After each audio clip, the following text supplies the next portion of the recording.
Bisa mengkonfir hati dan awal. Yuk, yang belum ikutan segera ikutan. Kami tunggu.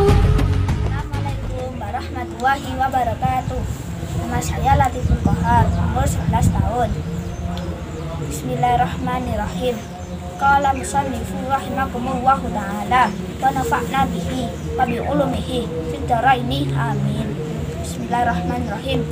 Arba'atun min kutubin tafsiluha Tauratu Musa bil huda tansiluha Zaburu Dauda wa Injilu ala Isa wa Furqani ala khairil malah. Bismillahi kelawan nyebut asmane Allah. Ar-Rahmani kang welas asih, Ar-Rahimi kang tulang kang welas asih. Arba'atun utawi papat min kutubi kang tetep sampai pira-pira kitab. Tafsiluha iku utawi perincine papat. Tauratu Musa iku kitab Taurate Nabi Musa. Biluda iku kelawan pituduh. Tansiluha utawi temurune iya Taurat. Zaburu Dauda lan kitab Zabure Nabi Daud. Wa Injilu lan kitab Injil ala Isa ing ngatasi Nabi Isa. Wa Furqane lan kitab Al-Qur'an ala khairil malah ing ngatasi luwih bagus-baguse mulyane kaum. Artinya, terdapat 4 kitab suci yang diturunkan sebagai petunjuk secara terperinci, yaitu Taurat diturunkan kepada Nabi Musa alaihissalam, Zabur diturunkan kepada Nabi Daud alaihissalam, Injil diturunkan kepada Nabi Isa alaihissalam, dan Al-Furqan diturunkan kepada sebaik-baiknya manusia, Nabi Muhammad SAW. Penjelasannya: 1. Kitab Zabur. Zabur artinya tulisan. Kitab Zabur diturunkan kepada Nabi Daud alaihissalam. Kitab Zabur berbahasa Kipti, berisi tentang beberapa zikir, pengajaran, dan hikmah. Kitab Zabur merupakan petunjuk atau wahyu dari Allah dan berlaku pada umat Bani Israel. 2. Kitab Taurat. Taurat berbahasa Ibrani yang artinya syariah atau perintah.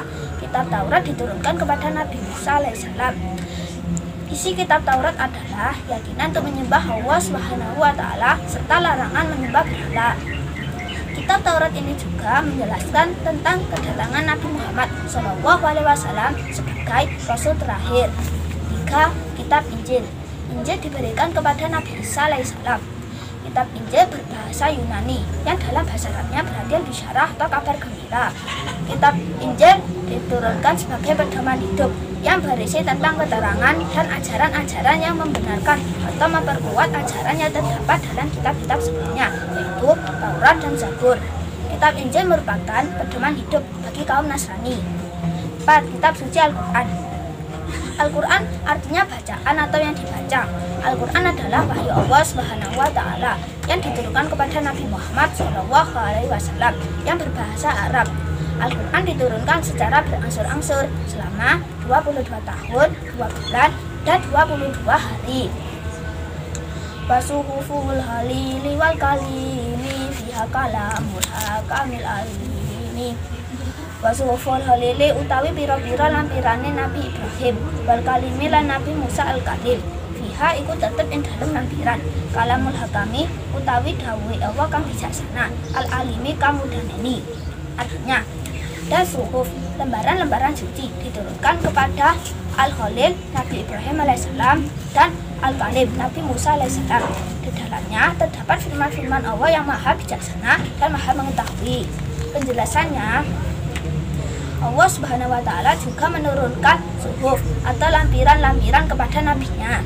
Lampiran-lampiran ini diturunkan kepada Nabi Musa alaihissalam yang diberi gelar Al-Kalim, dan juga diturunkan kepada Nabi Ibrahim alaihissalam yang diberi gelar Al-Khalil.